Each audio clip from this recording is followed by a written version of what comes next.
Like for the first time in forever, people aren't going to hear us chewing. Or, well, no, I shouldn't say that. I was going to say, or me burping, but there's still time. The carbonation has not started flowing yet. There's still time. There's still much time. Okay. I'm double fisting notes today because I have some in the book. And so then some on your phone? Yeah, and then some on my phone. And I watched the movie at the beginning of last week. Yeah, right. So. Yeah, right. I know. I opened my notes up and I was like, I'm going to be heavily leaning on these today because we're doing this a little bit. Sorry, I'm listening to people yell at each other outside. Because we're doing this a week later than we thought we were going to. Yeah. But that's all right. Finally get into it. I've started a new thing, and I'm not going to include it in the podcast. It's just for me. Yeah. But I have a things happening at 3 a.m. counter for every movie that we watch now. That's actually kind of fun, a 3 a.m. counter, just to see like how many movies actually use that trope. Yeah. I kind of like that. So far, ever since I started paying attention to it, which was Amityville, all of them have a 3 a.m. Have a 3 a.m. Ooh, that's actually really cool. Yeah. Does this one? This one definitely does. It did. This one definitely I does. counted 6 3 a.m.s. 6 totals. Okay. 6 3 a.m.s. Dude, this was a good movie. I was really happy we chose this movie at the time that we did. Yeah. I don't have a good cold open, so let's just get into it. I am 6. Well, 3 a.m. happened 6 times, and it was 6 demons. Actually, that's a pretty cool detail. I don't know if they intended that, but I don't know. I doubt they did. Probably not. But that's kind of fun. I like that. Probably just me building bridges where bridges shouldn't be. Right, you see, yeah. Well, that's how I felt about the that film theory for Blair Witch, right? Where you're like, all right, we're really grasping at straws right now to make this theory match, but they were killing each other. yeah, it was weird. I should send it to you. It's very interesting because like it to me doesn't ring a lot of truth, but when the guy is laying it out, you're like, okay, actually, I might be able to dig it. I might be able to dig it. Yeah. All right. Anyways, hi. Hey. I'm Karina. I'm Clark. And welcome to It's Always Spooky. Spooky, spooky, spooky, spooky, Spooky talking ghost. It's always spooky. Today, we're talking about 2005's Exorcism of Emily Rose. 2005, like a fucking killer year for horror movies. Good year. And we were both like, what, 12? Yeah. 11, 12 when this movie came out. It's fucking crazy to think about. Yeah. The tagline? Corrupt from childhood. Oh, God. And this movie actually legitimately scared me. There was quite a few scenes in this movie that really stuck with me that we're going to talk about. Mm-hmm. And as just a quick aside note, this is just a weird tangent, but this character, Jennifer Carpenter, who plays Emily, is also in Dexter. And I have a distant cousin who used to tell me that I looked just like Jennifer Carpenter. Oh, really? Yeah. Nice. And all I know her from is White Chicks. It's Tina the Talking Tommy. Yeah. I was wondering where all I had seen her, but she's been in a lot. She's been in a lot of movies. Mm-hmm. She's a phenomenal actress. Yeah. So stars Jennifer Carpenter, who plays Emily, Laura Linney, who plays Aaron, the lawyer, Tom Wilkinson, who plays Father Moore, Campbell Scott, who plays Ethan, the DA, I think. And then directed by Scott Derrickson. Scott Derrickson also did The Black Phone, Sinister, and Doctor Strange. Yeah. Yeah. The tagline is "What Happened to Emily?" And then the title card is pretty fun. I actually really like this title card. So it's kind of that foggy barbed wire fence. It was beautiful. And you can see the two places where she grabbed onto it because there's blood just dripping from them. Yeah. And then it kind of looks like one of those blood drops kind of like creates like a kind of ink blot. And the ink blot spells out the Exorcism of Emily Rose. Exorcism of Emily Rose. So fucking cool ass. And then it kind of leads into that kind of memory of Emily's exorcism. Yeah. Yeah. Like the audio from it. And then finally, I did not look up I didn't write down the budget. So just give me a brief moment for me to look it up on my phone. I'm gonna shoot a guess, and I'm gonna say the budget was like 11 million. 11 million. Okay, let me Yeah. see. In 2005, I'm gonna say it was more like 8 million. I'm gonna go a little lower than you. We were both way wrong. Yeah, you were closer though. The budget was an estimated 19 million. Holy what? Damn. Yeah, no shit. Damn. Opening weekend US and Canada was 30 million on September 9th of 2005. Gross US and Canada was 75 million, and then gross worldwide was 145 million. Damn, it made the money. It sure shit did. And 19 million is crazy to think about. Yeah. Although I guess it does have quite a bit of, well, first off, I don't know where she was at in her career at this point, but just having Jennifer Carpenter. Oh, right. I was curious about that. I'm not sure where this would have been in her career. Yeah. I feel like in the trivia we might find out some of that. Yeah. I think some of the trivia talked about her career a little bit. But like her and Laura Linney, like, she came at a price. Oh, absolutely. And then there's a lot of CGI, tasteful CGI. Absolutely. But like there was quite a bit of it. Quite a bit of it. Yep. And the practical effects are really good. I imagine this was a location that they needed to either scout out or build. Yeah. Like this wasn't like a Paranormal Activity thing where it's like, let's just go to the director's house. Absolutely. Yeah, this was multiple sets because they had the college and the house and the barn and even the hospital, like all these different places. So, and there are a lot of secondary and tertiary characters too that they may have like minor appearances, but still significant enough that they would warrant like a decent paycheck. So I agree with you. No, Yeah. absolutely.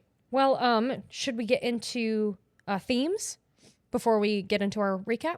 yeah, I didn't think I had written a synopsis, so I came up with one on the fly on the drive over. Oh, fuck yeah. And then I forgot about it, which is great because I did actually write one. So it says, who is responsible for the death of Emily Rose? A negligent priest or something far more sinister? I like that a lot. I really like this movie because it is very much equal parts horror and crime courtroom drama. And I think it plays those two things really, really well, where it's not straight one genre or the other, but it is fairly entertaining throughout. Yeah. It's not often that you see a movie like toe the line between two very different genres and do it this well. Yeah, absolutely. And I also wanted to bring up that this is very similar to Audrey Rose, where there's some paranormal event that happens and then it gets taken into the courtroom. And the courtroom is very much a place where like we have to have facts and we have to have evidence in order to convict people of crimes. And we're talking about things that don't have like tangible evidence for us to look at, but are still things that like, it's this weird controversial subject of do they deserve to still have a floor and still be able to like try their case out, even if the mass majority of people don't believe in what they're talking about. Yeah. Yeah. I imagine this must have been a bit of the inspiration for the show Evil. Yeah. Like there's got to be pieces of that in this because that also does a very good job of tiptoeing that line between something supernatural and courtroom drama. Yeah, absolutely. Yeah, that's kind of what I love about Evil is when you watch all of these episodes and the start of every episode, you're like, this is fucking paranormal. That person's possessed or these people are hearing voices or whatever. And then by the end, you realize that like, oh no, it's just a bug or it's just a subliminal message that's being played at a decibel level that only children can hear. Like it's something that like is reality or it's isn't somebody paranormal. Hacking into somebody's Alexa. Exactly. Yeah. Exactly. Yeah. Anyways, like that, that's one thing that I really like about this movie is we've seen so many exorcism movies about people who bring the priest and they try the exorcism and lots of bad things happen. But this is one of those movies that like it stands out so much because it has that courtroom aspect of like this girl died. Yeah. That's the fact. She is dead and she died a very horrible death. And so now we have to, either side has to prove either she died by like abuse or she died by some paranormal like experience. Yeah. Yeah. And I'm actually really excited for us to do more of these styles of movies because I think exorcism movies might be one of my favorite subgenres of horror. Yeah. And like once we get into the taking of Deborah Logan and that sort of stuff, it's going to be, Dude, I know. really There's so good. many good ones. Yeah. There's so many good ones. Not to mention the pinnacle, The Exorcist. Yes. Like that's yeah. going to be. That's on our list. That's Yeah. on our fucking list for sure. Okay, so let's drive into themes then. Yeah. So I didn't write many themes for this. Actually, I wrote one that can be two. Faith versus science / supernatural versus natural. Yeah, I like that because that would have been my top one. Would have been faith, and not just like having faith, but like what is faith? We're also covering a Catholic exorcism story right after the Pope died. Yeah, isn't that kind of interesting? Yeah. Even though I had thought to myself when I was watching Midnight Mass, I was like, damn, that would have been great to release around Easter time. But yeah. it is what it is. Yeah, rest in peace, Pope. Was it Pope Francis? Francis? Yeah, I think so. I had always heard really terrible things about the Pope as like an entity, but it sounds like Pope Francis was actually a pretty cool ass dude. He was very progressive. Yeah, very progressive, very yeah. like apologetic of the like atrocities that his station had like enacted on so many different vulnerable populations. And just he seemed like he was a very humble man who like was in service to people like even when he didn't have to be. Yeah, I know one of the things that was highlighted after he died was that at one point he was gifted a like $9 million Lamborghini or something like that, and he just signed it, sold it, and donated all the money to charity. Yeah. He's like, no, like where am I gonna go exactly with this? I'm busy. yeah okay, so I'll take this like bitchin' Lamborghini from this church in the Vatican to that church in the Vatican, 25 feet that direction. Yeah. I do think this is a movie that I wanted to get into the lore. Let's do it before. Yes, I agree. And I don't have a ton of it written down, and ultimately the reason why is because the story that we see in The Exorcism of Emily Rose is almost identical to the story that it's based on in real life. They didn't take a lot of liberties with changing a bunch of things. Yeah. Really, like there's only a couple pieces. So it's based on the true story of Anna Elizabeth Anneliese Michel, who was a young German woman who died after being the subject of 67 Catholic rites of exorcism. The medical / spiritual experiences are nearly identical to those exhibited by Emily Rose in the film, with only slight differences in the family structure and the people who were present during the exorcism. Yes. And I think I'm not going to remember the exact difference, but I believe in one of the situations, Annalise completely stopped taking her medication. Yeah. Through the entire exorcism process.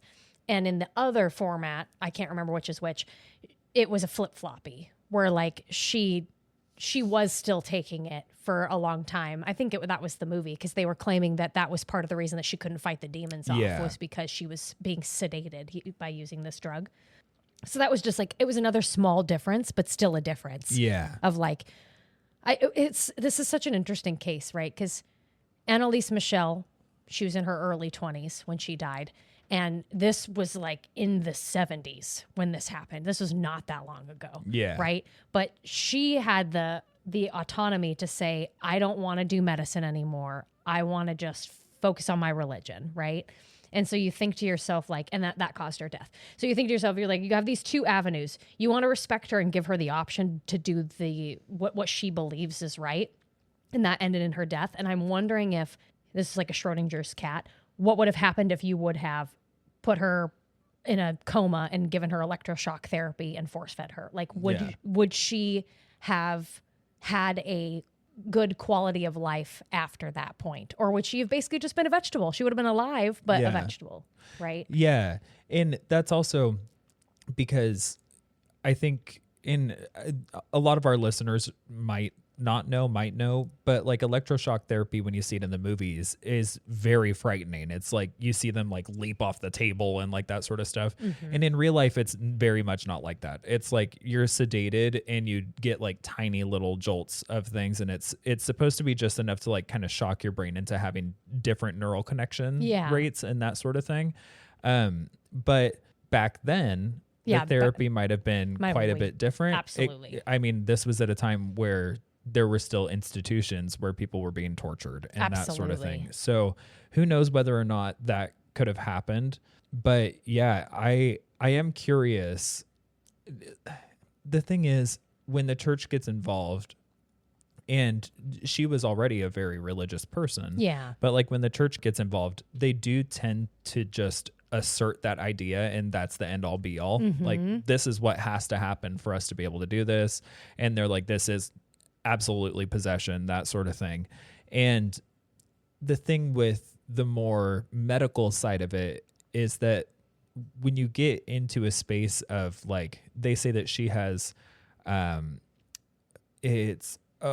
the name of it? Like a seizure disorder, but they claim that it became a psychotic disorder. They were saying it was, I think they were calling it schizophrenic epilepsy or something like that. And when you get into a space where you're talking about like schizophrenia, that sort of thing, it can take several different medication trials for you to find something that actually works. Right. And so she, in real life, I believe it was, elected not to take those medications.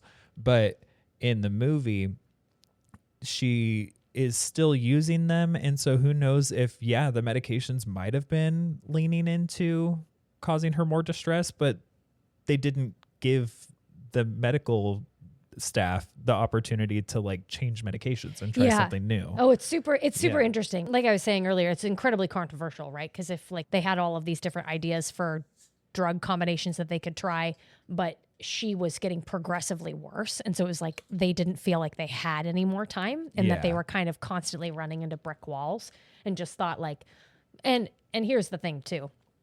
I don't have anything against religion, but you almost have to wonder to yourself, if she is a super religious person who's then having schizophrenic like episodes, your brain would automatically go, I'm being haunted by demons. Yeah. There can't be any other rational explanation for it. My faith tells me that demons exist.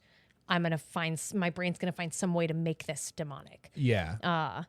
But again, not victim blaming, not saying it's not real, because it is a very interesting case. Like, did you listen to the recordings of Annalise? Like, those recordings truly are terrifying. Yeah. But that's all it is. It's just an audio. Like, you don't really have enough evidence either way. No. Which is why this movie's so interesting. It is, yeah. And like, I am somebody, I can very much so admit that I am anti-organized religion. Yeah. Like, I think that it does good things for some people who need a crutch. Yes. But I don't think it's productive overall.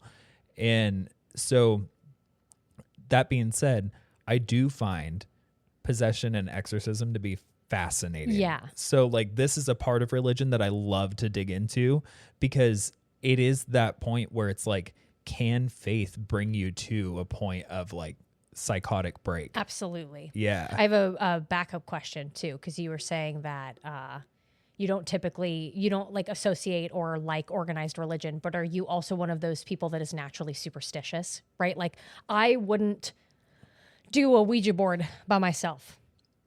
I wouldn't stand in a dark bathroom in front of a mirror and say bloody murder 3 times. These are just things that like, I'm not willing to do anymore, right? Yeah. For whatever reason. I would say I don't fuck with Ouija boards, but I don't assign that to any like faith thing. Yeah. That's because I don't agree with organized religion, mostly because it oppresses people. Yeah. That's the bigger part. For sure. But that doesn't mean that I don't believe in the paranormal. Yeah. So I was just curious. Yeah. So I would say I'm not overall superstitious, but I definitely don't fuck with Ouija boards. It's like a healthy respect where you're like, I'm not saying it's real, but I'm not saying it's not real. Exactly. Yeah. And like, that's kind of religion at the same time. It's like, there's no proof, but you have to rely on faith. Yeah. But at the same time, a lot of people do need to have something that gives them guidance to be a good person, gives them, something positive to look for at the end of this life and something to live for in this life. Yep. And I just don't need that. Like, don't need that anymore. No, like if it that just validation other ways. Yeah, if it just like goes black after this, I'm like sick. Awesome. Yeah. The sweet release of death. Yeah, I get to rest. Awesome. Was there any other lore that you wanted to bring up? I don't think so. I had the same things as you. This is a Germany trial conviction.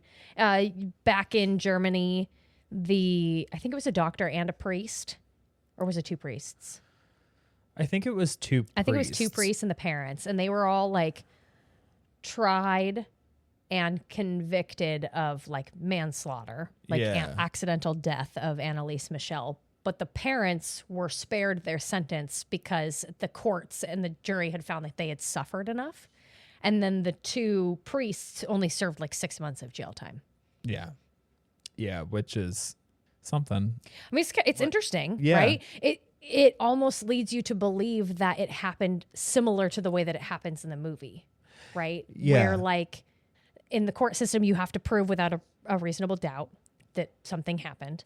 And so the jury convicted the priest, found him guilty of this manslaughter, right? Because of the evidence that was there. But then they gave him time served.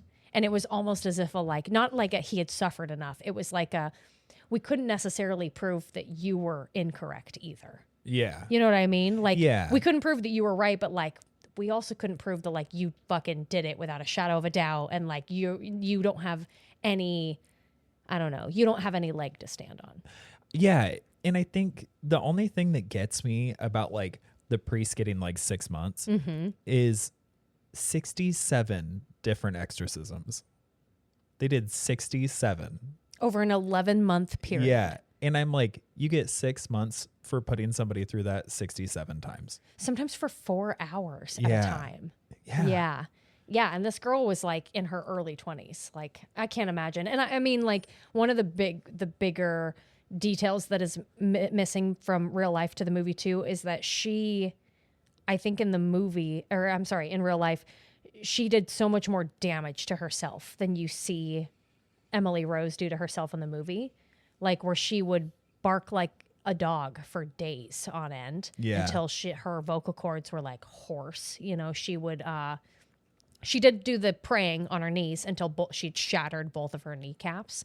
But even just like eating things that would shatter her teeth and, she looked completely mangled by the end. And I think they did a fairly good job in Emily Rose of portraying some of that damage. Yeah. But there was way more damage that she suffered in real life. Absolutely. And I don't know if that was just they didn't want to make Jennifer look that grotesque. Yeah. But even like that fucking photo they show in the courtroom. That's pretty gnarly. It's pretty fucking gnarly. Yeah. Yeah. Yeah. Yeah. Mm-hmm. I've thought about it for years after that. So. Oh, yeah.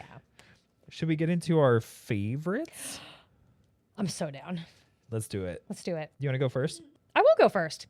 I'll do all my honorable mentions first. Let's see here. I have to shout out Jennifer Carpenter's awesome physical acting because she did most of those back bends and stuff like herself. I think the only one that she didn't do was the one in the church when her back like bent like at that like 45-degree angle. That was like the only time that it wasn't her doing that acting, which I thought was super cool. I did a slight nod to Aaron's other client committing murder like pretty quickly after his release. I didn't catch that as a child when I first watched it, and I just kind of liked it as like she was known for being this like shark in the courtroom that could like get these really guilty people out of prison. And then like on the news a week later, she sees that he's murdered a young couple. And it's just like, oh, so you let a really dangerous man out of prison and he went and just like slapped you right in the face with it. And she's like so confident in her ability to just argue a case that she walks in arrogant.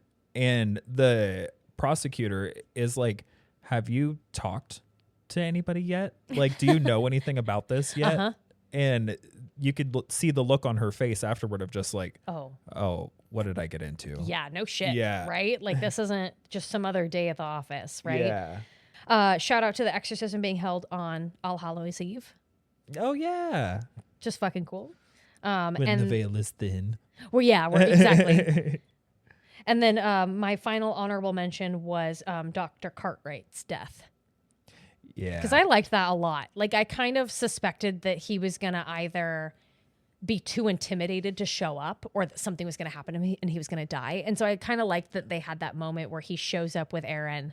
He gives her all of the notes and it's like, tell the priest, I'm really sorry, but like, I can't help you. And then it doesn't go and he like just gets fucking creamed by a truck. Yeah. Anytime I see something like that, it reminds me of Mean Girls, first off. Regina George Getting hit by a bus because Katie Heron pushed her. And then, and then also, spoiler alert for Dark Water, but the ending of Dark Water, because just, oh, cool, everything's good. We're all Yeah. Ooh. Oh. Ooh. We're not good. You're just like, oh, I just wasted so much of my time. Yep. Okay. My favorite scene, I'm pretty sure it might also be my scariest. Do you want to guess what it is? It has one word. Oh, maybe not then. Names. Oh yeah. Names. Yeah. I fucking love that scene. It's when it's during the exorcism for Emily, and do they do it in the barn? Yeah, it starts in the room. It starts in the room, and runs. she jumps out the window, and she goes into the barn, and the family's downstairs and just like sees her running after she jumps out the window. It's fucking great. It's a fucking great scene, and she runs into the barn, and the priest is like interrogating her, like, tell me your name, and she just keeps repeating 1 2 3 4 5 6 1 2 3 4 5 6, right? And she does it in a couple of different languages. I like how she says the quote, "Trick or treat, I give you treats and tricks. 1 2 3 4 5 6." Like the way she says that last number, like sent a chill down my spine. And then he finally says, like, tell me your 6 names. And so she just screams, names. And she like goes through all of the different demons. I don't know if you ever written I down. have the quote. I'll throw it in quotes at the end. So that's probably my favorite and my scariest. I love that scene from start to end. I just really like I like the ending of that scene too, where Jennifer's eyes just go completely black when she's talking about being the devil. That scene still sticks with me as an adult. Yeah, I had actually forgotten that whole section of the exorcism was from this movie, because I think about that fairly regularly. Sure. And when it got to that point, I was like, oh shit, that's it's this movie. Fucking this movie. Yeah. God damn it. For my favorites, so my honorable mention is at the very peak of the exorcism, when all of the like rats and the snakes and everything in the barn start coming out to like watch the exorcism. Yeah. I thought that was hilarious. I'm like, ooh, all the animals are coming out to watch. It's like Snow White. Yeah. Yeah, it's Snow White, but like secular. Yeah. Well, no, this would be secular. It's like Snow White, but religious. But yeah, exactly. And then my favorite was, so when Emily goes off to college and she starts having these experiences that are leading her to believe that this is something more paranormal than it is mental health related. Absolutely. She is like having a moment. She's in the thick of having an experience, and she's walking through the street and she's seeing all these faces and everything. And then she like dives into the nearest church, and she goes through, and as she's walking through the church, there are these 2 older ladies who are sitting in the front in one of the pews, and she looks over and their faces change from her perspective, and she just like screams in their face. Yeah. And to me, I saw that scene and I was like thinking about if I were in the old lady's perspective, and just like this girl just walks in dripping wet out of the rain and just like screams in your face. Yeah. And she comes in and she's just like fucking like sobbing and Yeah. crying. And she walks up and she looks at you and just goes, yeah, just screams in your face and then just like leaves. oh, no, they left. Or yeah, they left. They fucking, because I like Yeah. when Jason is walking up the front steps and you just see the 2 ladies like running out like, holy Yeah. shit, that lady's fucking crazy. I thought that was hilarious. Like thinking about it from their perspective. Absolutely. Hilarious. Absolutely. But yeah, that was definitely the one. That's an honorable mention for scariest for me. Was that all your favorites? Yeah. That could have been it already. Damn. Yeah. Yeah. Like I really like this movie, but there wasn't a ton of standout scenes. It's just kind of like one cohesive good experience. Yeah. I agree with that. What did you have for scariest? Well, my scariest list is going to be a little bit shorter than my favorites because there's some crossover. The church scene with Jason is one of my honorable mentions, but I'm going to back up a little bit. One of the things that I really like about that night is when Emily is in her class. Because this scene, I remember scaring me as a child when she's just in her night class. She doesn't feel good. You can tell she doesn't feel good. And she kind of looks outside, and I think she can see something in the clouds, like some sort of like ominous figure in the clouds. And so she just starts to get like kind of more and more upset. And then she looks over, and her classmates all have that like demonic face on them. And so she gets up and she just freaks out and leaves. And so that's what kind of like cascades into all of these different events that happen. Into screaming in old ladies' faces. Yes. Well, and then it ends with Jason sees her running across the way, and he tries to call out for her, and she doesn't hear him. And so he gets to the church, sees the old ladies run out, and he walks in, and he sees her at the base of Jesus or God or whatever, and she's on her knees and she's praying. She's trying to reach for an effigy of Jesus, and he's slowly approaching her. He's like, "Emily, like, are you okay?" And she just sounds like she's like experiencing pain, but also like exerting effort. Yeah. Because as she's trying to grab the effigy, her back just keeps bending further and further backwards until he gets almost to her, and she turns and she looks at him and says, "Don't touch me." And he kind of backs up, and she collapses to the ground. And almost immediately after she changes, she's back to Emily, and she says, "Jason, please don't leave me." And so he doesn't. And he even says it in a voiceover afterwards. So he's like, "And I didn't. I never left her. I stayed with her up until the end." Yeah. Yeah. Jason was a bro. Jason was and a bro. he never, I mean, like, from what we understood too, they weren't boyfriend and girlfriend. He was just her friend. He was just there to help her manage through the day, give her something else to focus on and talk to.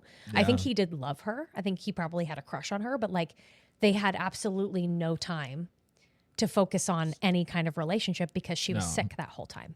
So that's definitely an honorable mention for me. Another honorable mention I have is the childhood scary scene for me, which was the first night she gets attacked. When Laura is talking to her like childhood neighbor. I don't remember her name. I think it's like Ellen. I'm going to call Something her Ellen, like that, right? Yeah.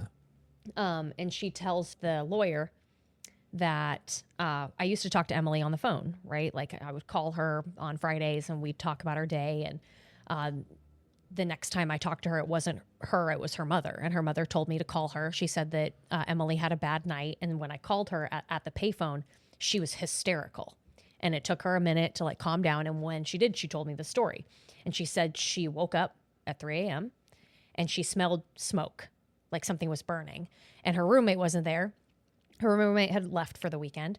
And so she got up, she walked down the hall. She didn't see anything. She didn't hear anything. So she went back to her room and she just kind of felt like something was wrong. And she gets attacked on her bed. Like she tries to get up, whatever it is, pushes her back down.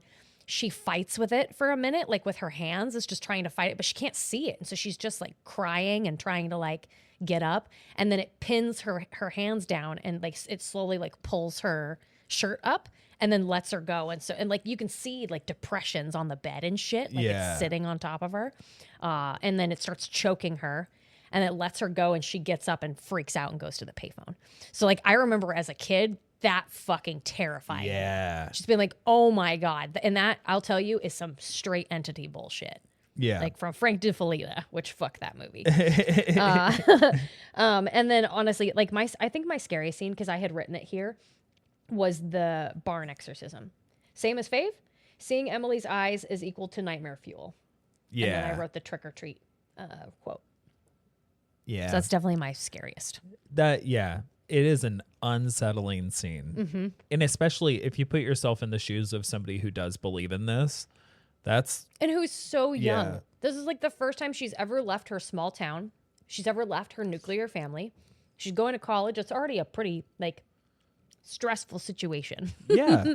Not including also being haunted by demons. And it's a college also, like there's that element of hope too, because it's a college that it didn't seem like she actually thought she was going to get into, because she receives that letter and they like celebrate the fact that she even got in. Yeah, absolutely. Yeah, because she wanted to be a teacher, and like that was all that she ever wanted to do, was just like go to college and become a teacher. And she was being able to actualize that dream. And so it's that equal thing of like, this is the scariest thing to finally leave family for the first time, and it's also a hopeful thing because I get to like live the life that I want to live after this. Yeah, absolutely. Yeah. I was kind of wondering what it was, what kind of college she went to. Like, I know that there are colleges nowadays that are not religious campuses, but they still have like mosques and like theology classes and like all that kind of and stuff. like Yeah. churches on campus that you can go to Yeah. and have worship and prayer and whatever. But it didn't seem like it was like a religious school. Like she was Yeah. going to be a religious text teacher or something. Yeah. Yeah. I would be curious to know like Yeah. what it was. Guess we'll never know. What about you? What was your scariest? My honorable mentions, I think, have already been covered. Oh yeah, I got them all. Yeah, for me, the peak of the Exorcism was an honorable mention. And I think it's because I mean, I've already watched it a lot, so I think that the force of the Exorcism was blunted a little bit for me this time around. Sure. But it is a really well done scene. I really did love it the same way that I did back then. But my scariest, I was having a really hard time choosing one. And so I actually chose when she was in class and the faces started to change, and then she was seeing faces change as she was outside. Yeah. Because just the anxiety and the fear surrounding that scene, putting myself in her shoes, that was just like the pinnacle of it for me. Because once you get to the Exorcism, that's kind of like the anticipated plot arc that you're looking for, because you know what happens at like from the beginning of the movie. You know how it ends. Exactly. Yeah, very, very good point. Yeah. And so I think that kind of like brought that down just a little bit for me, but it was still an honorable mention. But the face is changing. I feel like it was one of the very few times in the movie that they really utilized CGI, and they did it in a really good way. Nowadays, maybe it doesn't look as great as it did back then, but it's still like, imagine just like walking through, and no matter who you look at, even when you're in what's supposed to be your sanctuary, everything that you see is evil. I 1,000% agree with you. Yeah. And I will piggyback off of that and say that they do that effect on maybe 1, 2, 3, 4, 5, 6 different people. Yeah. In these maybe 3 different scenes that you see different people's faces melt like this. And it doesn't feel gratuitous because it's really supposed to be driving home the fact that she has nowhere to turn and feel safe. Everybody that she looks at looks like they're going to steal her soul from her. And it didn't happen to Jason, which is strange. Yeah, I wonder. I mean, if you think maybe she was experiencing like an episode, and then because when he like tries to touch her and she says, "Don't touch me," and then lands on the ground, it's as if like something stops and then she kind of wakes up. So it could have been that like she only saw the faces when she was going through this spell. It could have also been the fact that like when she landed on the ground, she had her face kind of crumpled in her hands, and she might have been intentionally like, "Don't look at him, but you know he's safe." Yeah. Like, I know that's Jason. I can hear him. Yeah. You know, like it could have been something like that. True. It could have also just been that like his safety net somehow broke through whatever psychosis she was experiencing. Yeah. That's paranormal or actual. Yeah. We'll never know. And funnily enough, actually just prior to watching this, Nick and a couple of friends and I are all starting a secular book club. Really? Because we're all like, Nick is not anti-religion or anything. He just wasn't raised in a religious family. Yeah, right. So he doesn't know much about it. And our friends went to a Catholic college and like were taught everything. And so they know a lot about it, but they have a lot of religious trauma. Sure. And I know a lot about religion, and that makes me not like it. And so what we're going to do is we're actually going to read the Bible like front to back. We're going to read a few different things. We're going to start with the Bible. Then we're going to do, I think, the Book of Mormon.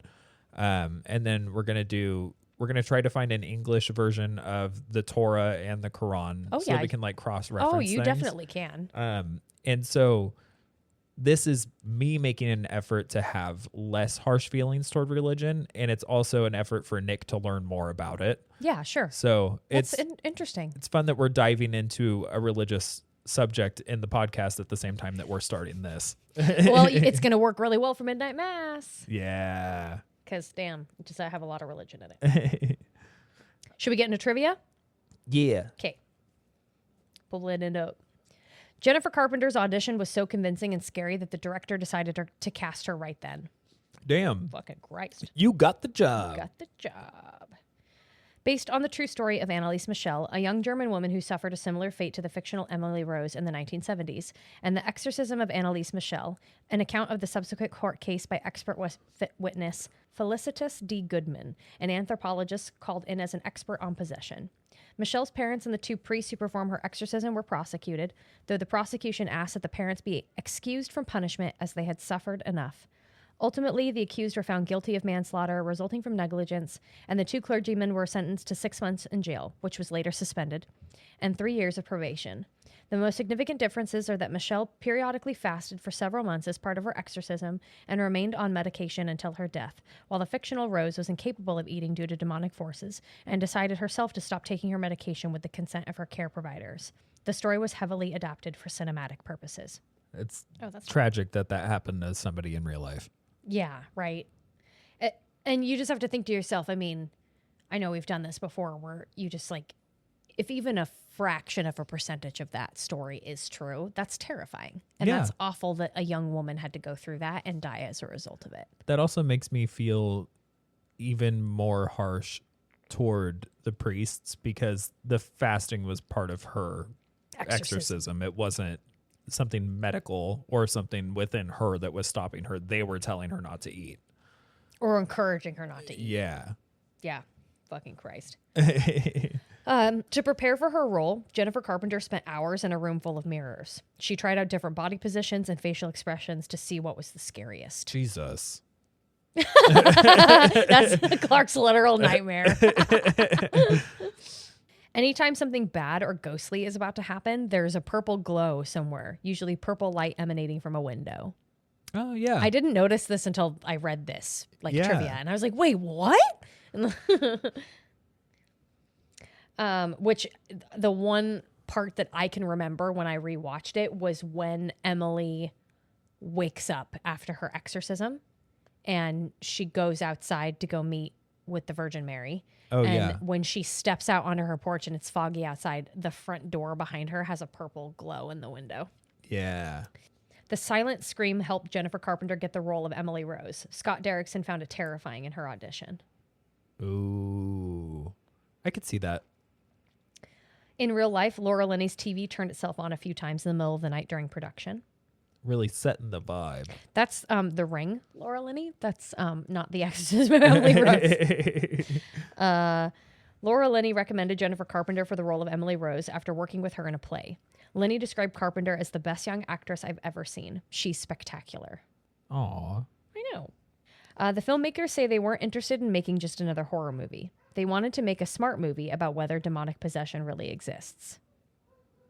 Which I think is cool. Yeah. I think that's part of the reason why I really love this movie. Yeah. Is that it's not just like telling a scary story about a girl who's possessed. It's trying to make you, it's like forcing you to come up with this idea and this scenario of like, is possession real? Yeah. Yeah, I think if that was their intention, what they did was very effective. Mm-hmm. Mm-hmm. Yeah.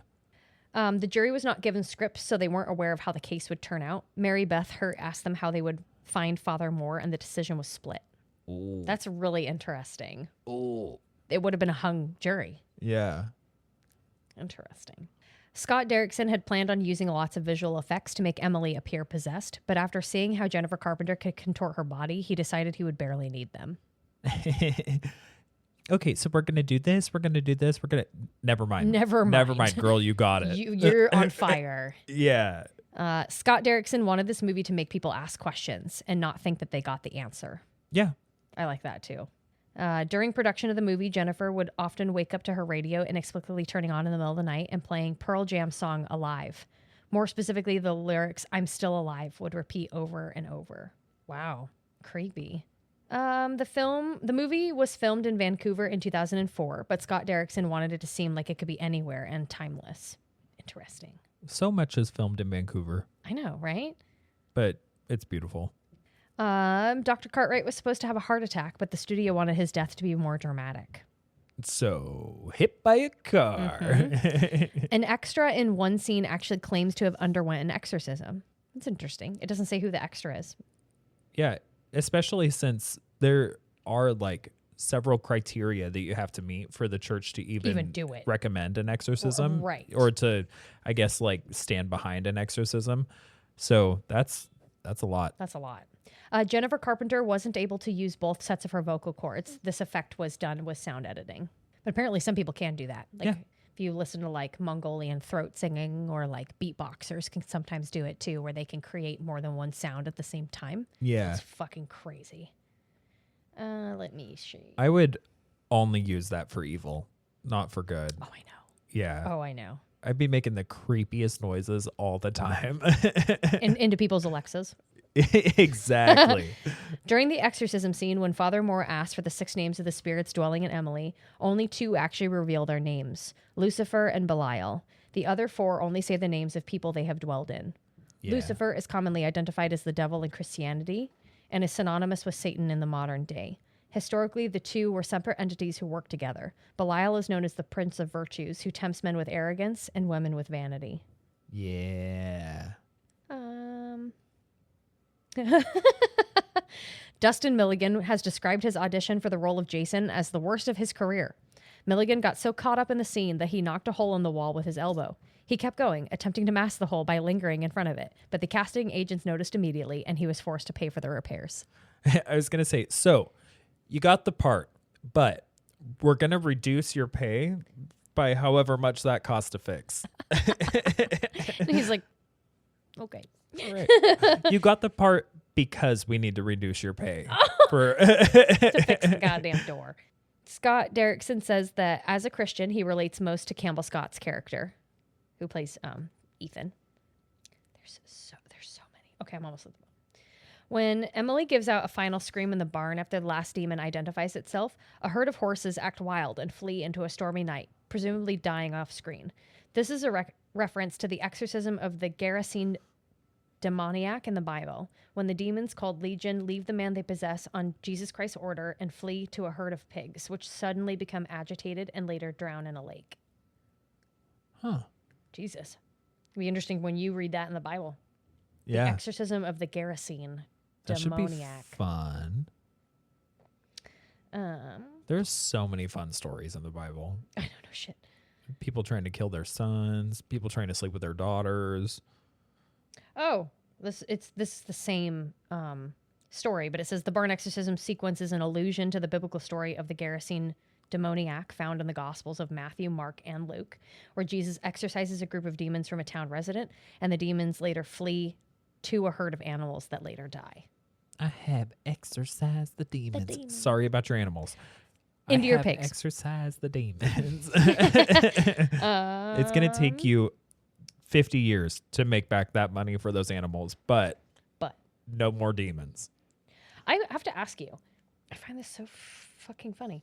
Both Audrey Rose and Emily Rose are the only 2 examples that I can think of off the top of my head, but there are more exorcisms that happen to people who have Rose in their name, and I wonder what the fucking significance of that is. Yeah. It's just a weird, crazy trivia bit. You want to curse your child? Name it Rose. Put Rose somewhere in the name. Yep. Right? Especially in the middle name. If you put it in the middle name, your child's fucked. But if you want them to be called Rose, just name them something entirely different and make it a nickname. And then nickname them Rose. Yeah. Right? I think you should be in the clear. Right. Yeah. God, you fucking hope so. Actually, somebody listening, do that. Let us know how it goes. The email is itsalwaysspookypodcast@gmail.com. All right, let's get into our ratings. Yeah. You want to do yours first? Oh, actually, I do have that quote. Oh, the quote. So I wrote, religious trauma kept me from wanting to reiterate any of the good quotes, to be honest. Maybe the part where Emily said, quote, "We are the ones who dwell within." And then in Hebrew, she says, "I am the one who dwelt within Cain." In Latin, "I am the one who dwelt within Nero." In Greek, "I once dwelt within Judas." In German, "I was with Legion." In Assyrian Neo-Aramaic, "I am Belial." In English, "And I am Lucifer, the devil in the flesh." Fuck yeah. Fuck yeah. I also have a quote for you. I believe it's from Emily. In Father Moore says it because he's reading the letter from Emily. But it's why she decided to stay when the Virgin Mary offered her the chance to go in peace or to stay and prove the existence of God. So she said, "People can say that God is dead, but how can they think that if I show them the devil?" Snaps. All right, so ratings. What did you choose as your weapon? I chose a barbed wire fence. Hell yeah. What about you? I chose organized religion. I feel like you've done organized religion before. I probably have. That's fine. I like it, Yeah. honestly. Well, maybe religion shouldn't fuck around so much. No fucking kidding. It's time for them to find out.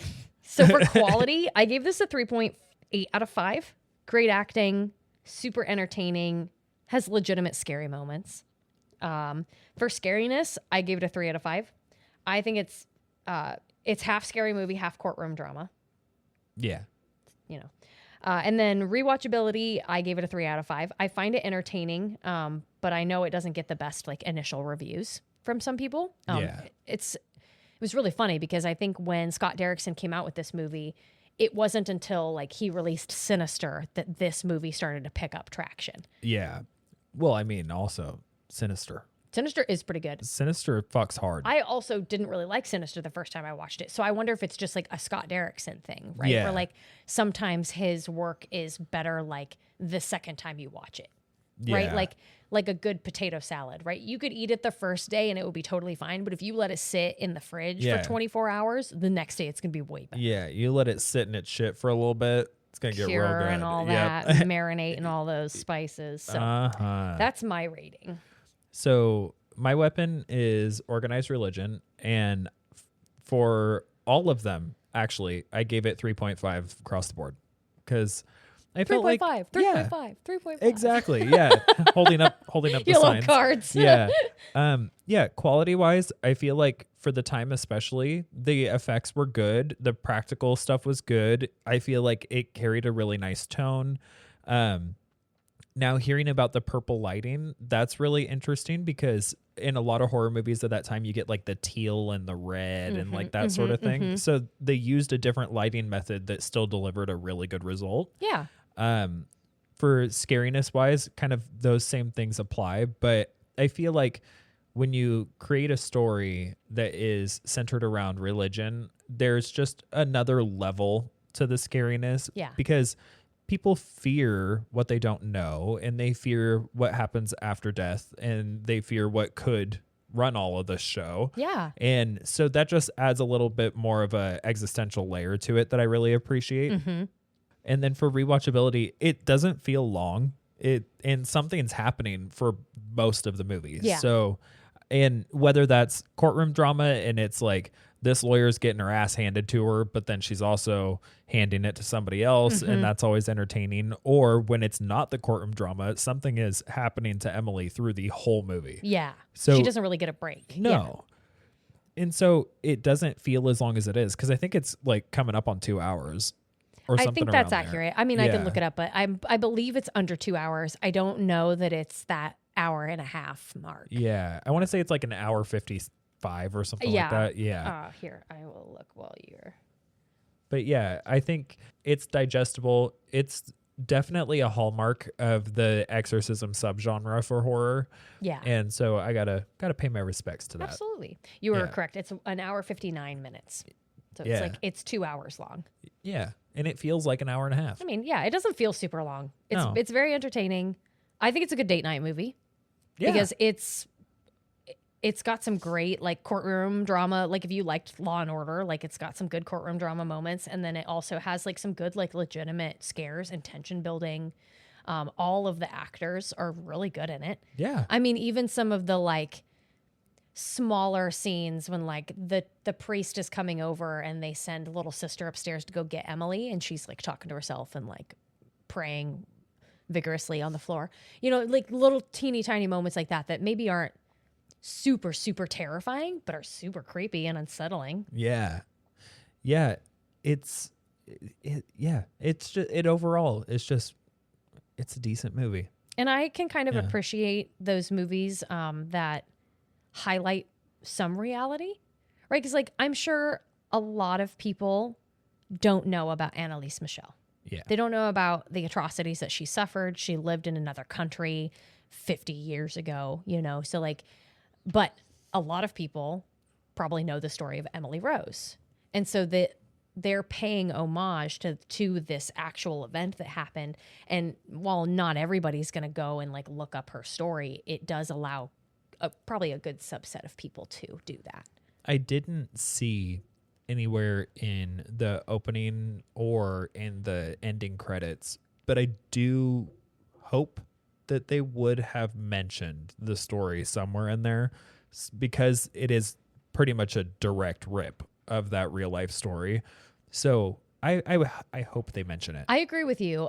Because they don't, because they probably changed so many things, even though it is very similar, but they changed enough things that they were like, this is completely fiction. Any correlation that it has to anybody else is completely coincidental. You know what I'm talking about? Yeah. Like where people do that in the beginnings of their books, where you're like, okay. Yeah. You have to do that for like legality's sake, so you don't get sued, right?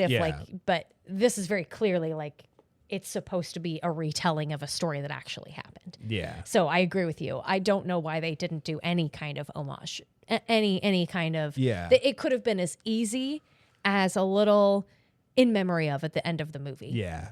In memory of Annalise Michel, who died in 1976, right? Like just something quick like that. Yeah.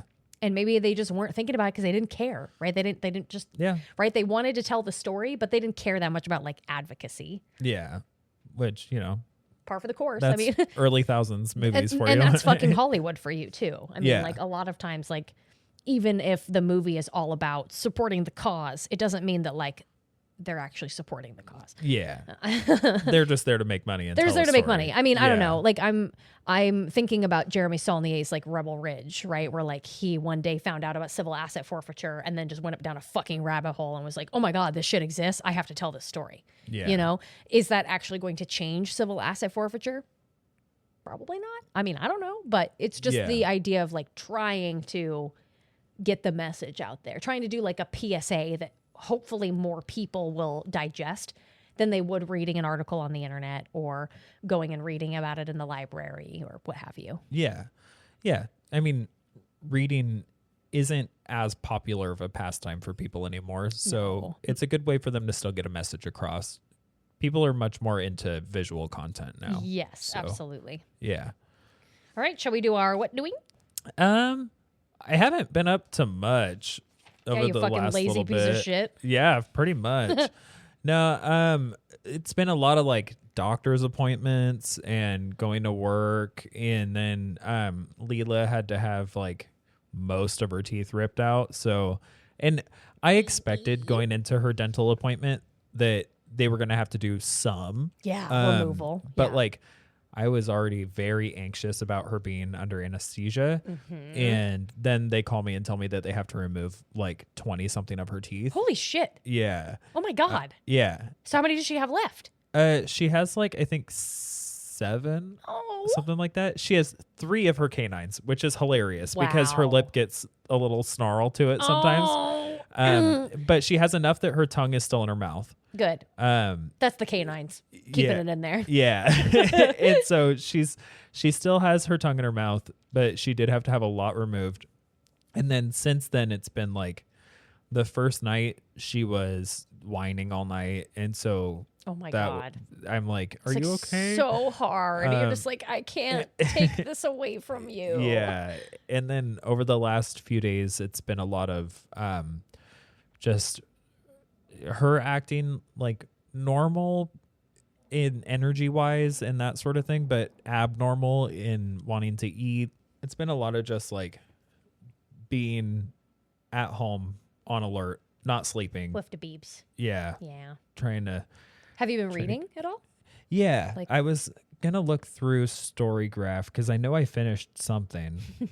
Oh, yeah. I read Psycho. Hello? Oh, nice. Yeah. Oh, sick. And it was really cool. It's almost identical to the Hitchcock movie. Got it. Okay. Like, it's reading the story is just like watching the movie. So oh, that's awesome. It's a really cool book. Kind of how I felt about Seven, right? The book is very similar to the movie. Yeah, I definitely recommend it. And now I have the desire to do, like, I just read the book. So now I'm like, well, I want to watch the movie and then I want to watch Bates Motel. And Bates Motel is fire. Holy shit, it is. That fucking pilot, though, is a fucking hard watch. Oh, yeah. Holy shit. Yeah. And then currently I'm reading Salem's Lot. And I'm not a vampire person. Mm-hmm. Like, that's not really my thing. But Stephen King does an incredible job with this book, just creating a very dark tone right from the beginning. And it's also, you know, in his typical fashion, he's created a town as a character and he's introducing you to all of these different people who live in Jerusalem's lot and like how they play a part in the way that the town functions and how they do. And then how this person is affected by this person and just like creates all of these like interpersonal dynamics that you haven't even seen or heard of the big bag yet. Yeah. Right. Yeah. Right. And I'm like almost 200 pages in and nothing vampire has happened. And it's kind of like Needful Things. Yeah. Right? Where you're like, okay, where is it? Yeah. Where's the... I'm almost 500 pages into this. Where's the horror at? And somehow I've never watched the movie. Mm-hmm. I've never seen the series. I've never read the book. Mm-hmm. And so I have no spoilers for this. I'm just like buckled in, ready to go. Right. What have you been up to? So thankfully I actually wrote down my what doing. I've been trying to like write these down more often because since we're only doing them like once every couple of weeks, it kind of helps me like, okay, yes, this is what I did. So, I wrote down, so what I've mostly been playing is Rocket League and Sea of Stars. Just been like playing Rocket League with Harrison for a couple of matches when I get home. It's just something that's easy, quick to pick up and quick to put down. Have you played Rocket League? No. It's like you're playing soccer, but with RC cars. Oh, sick. But you're like driving the RC car and you're just trying to like hit the ball into the other person's goal. It's fucking chaos, but it's actually pretty fun. And then Sea of Stars. I think I've told you about Sea of Stars before. It's a RPG. You play as one of these two solstice warriors that are like twins that are essentially born on each solstice. And they're on this kind of like high fantasy adventure. I've been really, really liking it because it's got a very rich storyline. I've followed like at least 4 or 5 character storylines right now. One of them has passed away when we had a whole funeral for them, and it like drove the story forward. So just really, really phenomenal. And I like it too because it's a turn-based game, but it has engaging mechanics where you're not just like going through your turns and then you're waiting for the enemy to attack. You also have these like timed events that you can do. So whenever you attack or whenever you block, you can hit a button at a certain time and you can gain bonuses. So you can do extra damage, you can block incoming damage. So it kind of, it doesn't feel as boring as like a turn-based game typically feels. So I definitely really, really highly recommend it if you haven't played it before. I've been doing some archery. I got to do some archery on the property this last weekend, which was really fucking fun. Yeah. One to show everybody on the property like how to set it up, but then I felt this weird kind of sense of joy where like nobody else could try it because it was left-handed. I was just like, sorry. You're like, huh? Sucks when the roles are reversed, doesn't it? Doesn't it? I think that was probably what it was. It's just the sense of like, oh, I feel really bad that like, nobody else can use my thing, but like it's par for the course because normally the other shoe's fitting. Yeah, so. now go dig through your drawer of right-handed scissors. Yeah. And then finally, I just had climbing. I've been mostly doing, I've had only a couple of times that I've gone out with other people to climb, and then I went today. But I've been mostly doing harder top rope routes because my 2 lead climbers, I haven't been able to climb with them as much. So I've only been able to do top rope. And I was really excited to tell you about this 511 plus at PRG.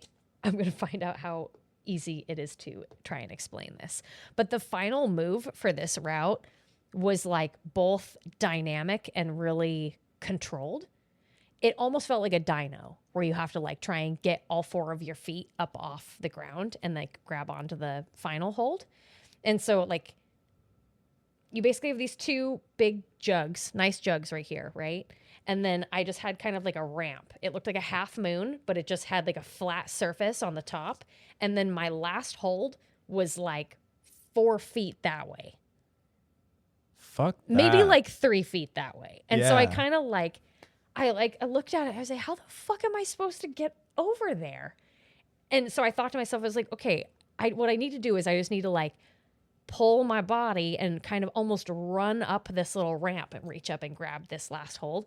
I swear to God, it took me like 12 times to get it. Because if I tried to go too fast, my body would swing out and I'd fall off, right? But if I went too slow, I didn't have enough momentum to like get my body up those 2 steps and grab the hold. And so I just had to like, I'd fall and then I'd sit there for a second. Pavel was belaying me. And I was like, just hold on, Pavel. And he's like, no problem. Like, I'll sit here all day. And so I just started doing this thing where I was going to flag with my left leg to counterbalance when I swung out.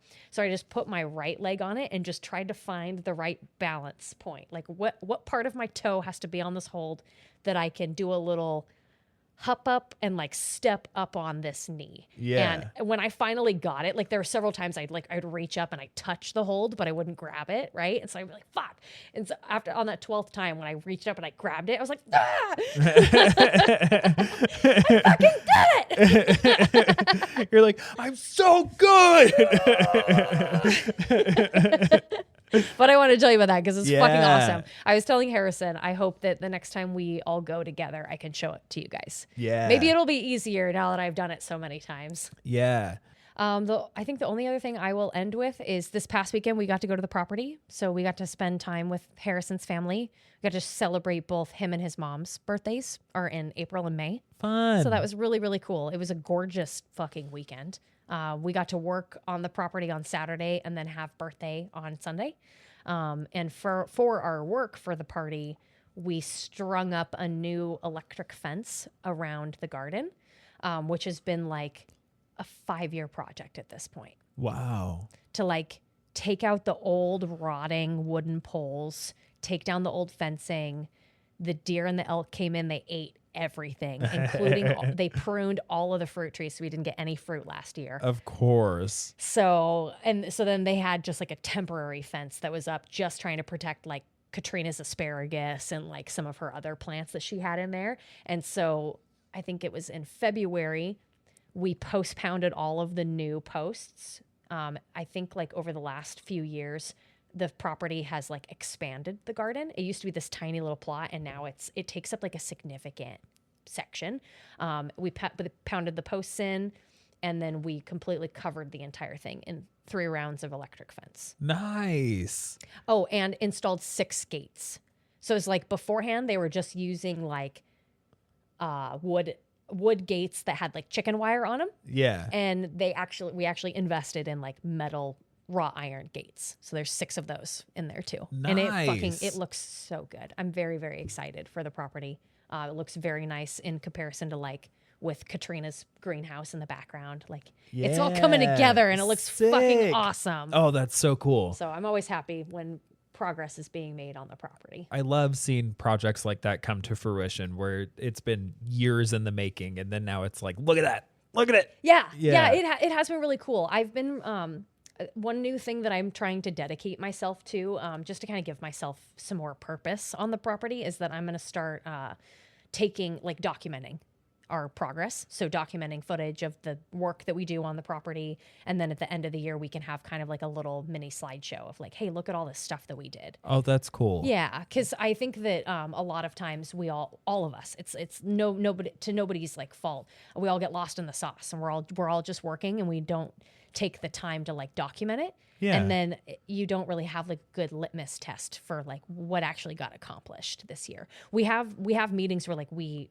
can see those things. We talk about like the things that we're doing, the action items. So you know that progress is being made, but I think there is something extra special about being able to see it from a visual perspective. Yeah. And I've done it a couple of times where I've like taken the GoPro out and I've documented us while we've done work parties, but I think I want to make it like a more consistent thing. Yeah. Just to have something that we can all look back on. Yeah, because even just imagine, like, you start now, 20 years from now, how different the property is going to look. Yeah. And you can be like, look at this. Look at this. Yeah. Yeah. Look at this from 20 fucking years ago. We were just like using this really teeny tiny garden plot, but we were getting this much produce. And now Yeah. look at all the produce we have now. Yeah. Yeah. I'm very, very excited. Oh, that's sick. Yeah. One day I'll have to show it to you. Yeah. It's our little like piece of heaven in the hellscape that is Drain, Oregon. Yeah. All right. Well, until next week, Yeah. have a good night. Bye. Hey, everybody. It's Karina. I'd like to tell you of a couple of announcements. We have got a Patreon now. You can subscribe at patreon.com/itsalwaysspooky. For $5 a month, we will be having some very special features, so stay tuned for those. Starting with every week, we'll be posting what episode we're planning on doing, so please make sure that you post your scariest and your favorite scenes so that we can feature them in the episode. If Patreon isn't your speed, you can also send us a tip on our Ko-fi account. That's kofi.com/itsalwaysspooky. Please, please, please also email us your spooky stories and any recommendations to itsalwaysspookypodcast@gmail.com. Thank you so much. It's always spooky.